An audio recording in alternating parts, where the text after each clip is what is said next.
My husband's mistress doesn't know that my son will inherit all of my mother-in-law's wealth, and their affair baby will inherit nothing. Finding out that my husband cheated on me with his skinny blonde personal trainer while I weighed nearly 200 pounds from being pregnant with our child almost killed both me and the baby. My husband had left his phone unlocked on the table one day, and that's when I saw the text come in. One text with a contact that was just the heart emoji, that said, "I feel so empty without you inside me. I didn't make you fast enough to the bathroom to throw up and vomit all over myself and just lay on the floor and cried." Although it was extremely difficult, I separated from my husband, gave birth all by myself, raised my child all on my own. Meanwhile, while I was living in a one-bedroom apartment and juggling 3 jobs at once, my ex-husband married his affair partner and got her pregnant before our divorce was final. Even though the woman is a professional personal trainer, she has acted like anything but a professional towards me. The only time she ever saw me in person, she put her hand on my belly and asked if I was trying for another one. It was 100% obvious that I wasn't pregnant, but her harassment didn't stop there. During my husband and I's divorce, she kept making anonymous Instagram accounts to comment nasty things on my posts like whale and suggestions for various plastic surgeries that I needed.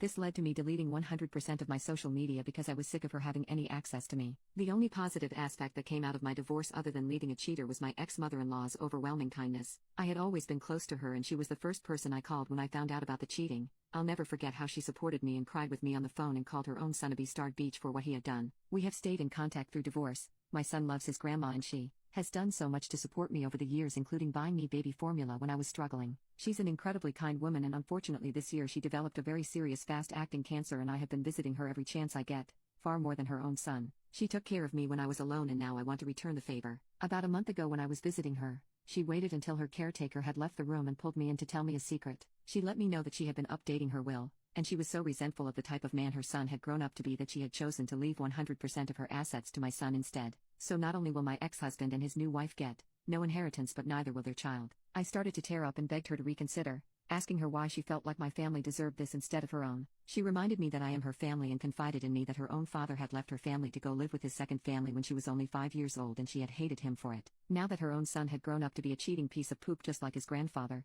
she wanted nothing to do with him and his pathetic new excuse for a family. It was a very emotional night, and I made sure to express my gratitude over and over again. I was one of the first people that my ex-mother-in-law had told about her illness, and once more family members began to find out, it eventually got back to my ex and his new wife. After they found out my ex-mother-in-law was dying, they were suddenly showing up every weekend when I was visiting as well. Their behavior freaked me out. They were acting super friendly out of nowhere towards me and my ex-mother-in-law when they are usually self-absorbed people who barely visited her. During one of these visits, I was walking back slowly from the kitchen with a bowl of soup for my ex-mother-in-law when I heard my ex-husband and his current wife whispering and giggling around the corner. I was probably wrong for eavesdropping, but it led to me discovering the ugly truth about what they were planning. They were talking about how excited they were that they could finally afford to join some expensive, exclusive country club they had been dreaming about. I heard my ex-husband explicitly say, "Once we get this money, we're golden. It shouldn't be much longer now." He was literally talking about his mom dying, and his wife responded by giggling, and he returned her laughter. I thought I couldn't be more disgusted until I heard his wife turn around and start criticizing the way my mother-in-law's living room was decorated.